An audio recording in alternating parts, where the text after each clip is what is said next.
کتنے ہی ایسے مسلمان ہیں جن کے بارے میں مجھے معلوم ہے کہ ان کے آباء و اجداد نے رسول اللہ صلی اللہ علیہ وسلم کو مبتلا مصائب کیا، کیا ان کا اسلام قبول نہیں کیا جائے گا؟ ضرور قبول کیا جائے گا۔ اس کے بعد وہ رسول اللہ صلی اللہ علیہ وسلم کی خدمت میں حاضر ہوئیں اور جو کچھ عورتوں نے کہا تھا وہ بیان کیا۔ رسول اللہ صلی اللہ علیہ وسلم نے حضرت درہ رضی اللہ عنہا کا ان کے حسب مرتبہ استقبال کیا، تعظیم و تکریم سے بیٹھایا، تسلی دی اور ان کے قبول اسلام کا خیر مقدم کیا۔ اتنے میں نماز ظہر کا وقت ہو گیا۔ صحابہ کرام کے ساتھ نماز ظہر ادا کی اور ممبر پر چڑھ گئے۔ لوگوں کو مخاطب کر کے فرمایا، لوگوں بعض لوگ میرے خاندان کے بارے میں مجھے تکلیف پہنچاتے ہیں، حالانکہ بخدا میرے اقربا کو یقیناً میری شفاعت پہنچے گی، یہاں تک کہ صد حکم اور سلب بھی میری شفاعت سے مستفید ہوں گے۔ ان 3 قبائل سے حضرت کی دور کی رشتہ داری تھی۔ تم ایسی باتیں زبان سے نہ نکالو جو میرے لیے باعث اذیت ہوں۔ حضرت درہ رضی اللہ عنہا قبول اسلام کے بعد اسلام کی بہت بڑی خادمہ ثابت ہوئیں۔ جس قدر یہ کفر میں متشدد تھیں، اس سے کہیں بڑھ کر اسلام میں سخت اور اس کے احکام کی فرما بردار تھیں۔ ان سے چند احادیث بھی مروی ہیں۔ جن حضرات نے ان سے احادیث روایت کی ان میں حضرت علی کریم اللہ وجہہ اور حضرت عبداللہ بن عمیرہ رضی اللہ عنہ ایسے جلیل القدر حضرات شامل ہیں۔ حضرت درہ سے جو احادیث روایت کی گئی ہیں ان میں مدرجہ ذیل 2 حدیثیں بڑی مشہور ہیں۔ ایک حدیث یہ ہے کہ ایک مرتبہ کسی صحابی نے نبی صلی اللہ علیہ وسلم سے دریافت کیا کہ لوگوں میں بہتر شخص کون ہے؟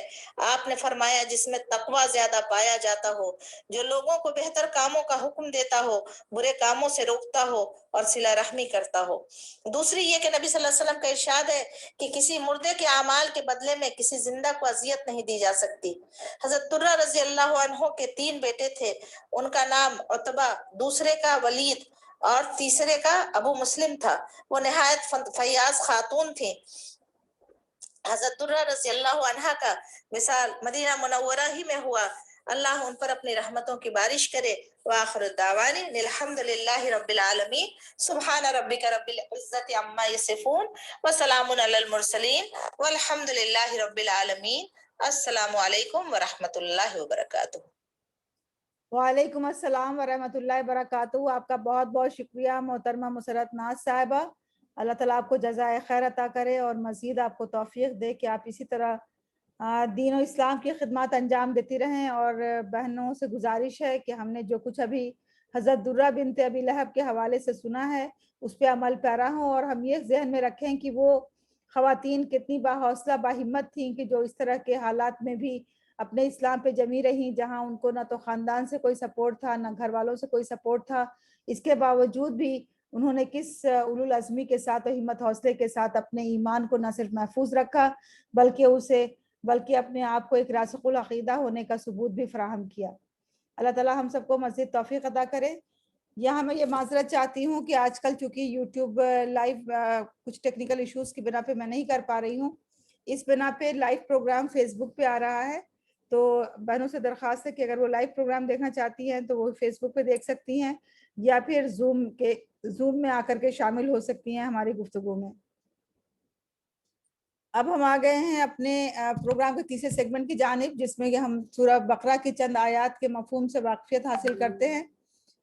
تو جیسا کہ اس سے پہلے ہم نے سورہ بقرہ کی بہت سی آیات کے مفہوم سے واقفیت حاصل کی ہے، اور ہمیں امید ہے کہ آپ سب لوگ اس کو ریوائز بھی کر رہے ہوں گے، دوہرا بھی رہے ہوں گے، اور آپ کی کوششیں یہی ہوں گی کہ آپ اسے بھولنے نہ پائیں بلکہ اسے اپنے ذہن میں تر و تازہ رکھیں۔